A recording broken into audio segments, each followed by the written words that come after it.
Hello story lovers, welcome to Jabulamma కథలు. ఈరోజు నేను చెప్పబోయే కథ వృద్ధ దంపతులు. అత్తయ్య ఈరోజు మా అమ్మ నాన్న వస్తున్నారు. ఎప్పుడు చేసినట్టే పప్పు కూరతో సరిపెట్టకుండా కొంచెం స్పెషల్స్ చేయండి. మా అమ్మకి గుత్తి వంకాయ కూర అంటే చాలా ఇష్టం. ఇంత జీడిపప్పు పేస్ట్ కూడా దానిలో కలపండి. అన్ని వంటలు నెయ్యితోనే చేయండి. నూనెతో చేసేవి మా అమ్మకి అస్సలు నచ్చవు. అంతేకాదు, ఈరోజు మా అమ్మ పుట్టినరోజు. పార్టీ మన ఇంట్లోనే, దానికోసం కూడా ఏర్పాట్లు చూడండి. నేను మా అమ్మ షాపింగ్కి వెళ్తున్నాను. ఇలా ఆర్డర్ వేసిన కోడలతో మాట్లాడకుండా తన పని చేసుకుంటూ పోతుంది అన్నపూర్ణ. ఆమె భర్త ఒక ప్రైవేట్ కంపెనీలో జాబ్ చేసి రిటైర్ అయ్యాడు. ఆయనకి 2 కొడుకులు. డిగ్రీలు పూర్తి చేసుకున్న కొడుకులకి ఎంతకు ఉద్యోగాలు రాలేదు. కొడుకులు కూడా అంతంత మాత్రం తెలివైన వాళ్ళు. కొడుకుల గురించి ఆలోచిస్తూ ఒక పచారీ షాప్ బయట పేపర్ చదువుతున్న శంకరం ఎవరో పిలిచినట్టు వినిపించి తలెత్తి చూశాడు. Rice mill owner Subbareddy. ఏం రెడ్డి గారు, ఎలా ఉన్నారు అని పలకరించాడు. మన రైస్ మిల్ అకౌంట్స్ రాయడానికి మనిషి కావాలి. మీ అబ్బాయి ఉద్యోగం కోసం వెతుకుతున్నారని తెలిసింది.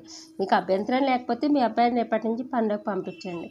చాలా కృతజ్ఞతలండి అని సంతోషంగా రేపటి నుంచి పంపిస్తానని ఇంటికి వచ్చి ఎంతో తృప్తిగా చాలా రోజుల తర్వాత భోజనం చేస్తున్న భర్త మొహంలో ఆనందాన్ని చూసి విషయం అడిగింది భార్య. నువ్వు అన్నావు కదా, తెచ్చిన సరుకులు ఈ రోజు వరకే వస్తే రేపటి నుంచి ఇంటికి పాది పస్తులే అని. మన మొర ఆ దేవుడు విని కాదు రెడ్డి గారు ఆ దేవుడి రూపంలో వచ్చి రైస్ మిల్ లెక్కలు రాసే పని ఉంది అన్నాడు. మన అబ్బాయిలు ఎవరో ఒకరిని పంపించమని చెప్పాడు. ఆ మాట వింటూనే కొడుకులు, మేము రైస్ మిల్లో లెక్కలు రాయాలా? మేము రాయము అని ఖరాఖండిగా చెప్పేశారు. అలాంటి ఉద్యోగం మేము చేయమని చెప్పారు. రేపటి నుంచి ఇల్లు ఎలా గడుస్తుంది? భార్య పిల్లలతో ఎలా పోషిస్తారు? ఇన్ని రోజులు నేను ఉద్యోగం చేస్తున్నాను కాబట్టి సరిపోయింది. మీకు ఉద్యోగాలు వచ్చే వరకైనా చేయండి అన్న మాటలకు మా మీద అంత దయ ఉంటే ఈ ఇల్లు అమ్మి డబ్బు ఇవ్వండి. డబ్బుతో కొనేది ఏమీ లేదు. మాకు ఉద్యోగాలు వస్తాయి, హాయిగా ఉంటామని చెప్పేసరికి ఇల్లు అమ్మితే మేమెక్కడ ఉండాలి రా అన్న మాటలకి, అవేం నా మాటలు నాన్న, మీకు 2 కొడుకులు, దర్జాగా ఎక్కడైనా ఉండొచ్చు. సరే అని కొడుకుల మాట విని పేపర్ మీద సైన్ చేసేసాడు శంకర్. వచ్చిన డబ్బుతో చెప్పినట్టే ఇద్దరికి మంచి ఉద్యోగాల్లో సెటిల్ అయ్యారు. కాదు మంచి ఉద్యోగాలు కొనుక్కున్నారు. సంవత్సరం తిరగకుండా 3 బెడ్రూమ్ ఫ్లాట్స్ కూడా కొనేసుకున్నారు. తల్లిదండ్రులు అంచులంచులుగా ఎదుగుతున్న కొడుకుని చూసి ఎంతో సంతోషించారు. అయితే అంత పెద్ద ఇంట్లో తల్లిదండ్రులు వారికి బరువయ్యారు. నాన్న చిన్నోడు అమ్మ మీద ఎంతో బెంగ పెట్టుకున్నాడు. కొద్ది రోజులు అమ్మని అంటున్న కొడుకుతో, అమ్మ కొత్త ఎందుకురా, నేను కూడా అన్న మాటలకి, మీరు మొన్నే కదా వచ్చారు, అప్పుడే వెళ్తారా అని ముందే వేసుకున్న ప్లాన్ ప్రకారం తల్లిని ఒక చోట తండ్రిని ఒక చోట ఉంచేశారు. వాళ్ళని ఏం మాత్రం కలనిచ్చేవాళ్ళు కాదు. తల్లిదండ్రితో కూడా అడ్డమైన చాకరీ చేయించేవారు.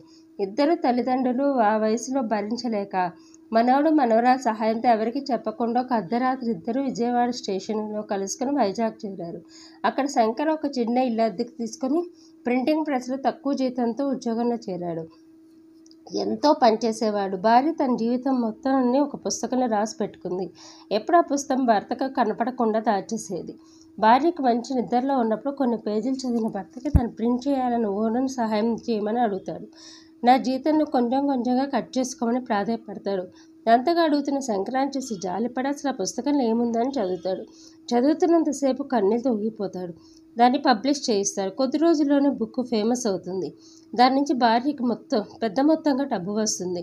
ఆ డబ్బంతా వృద్ధాశ్రమానికి రాసేస్తారా వృద్ధ దంపతులు. మీకు మా కథలు నచ్చితే లైక్ చేయండి, షేర్ చేయండి, సబ్స్క్రైబ్ చేసుకొని నాకు సపోర్ట్ చేయండి.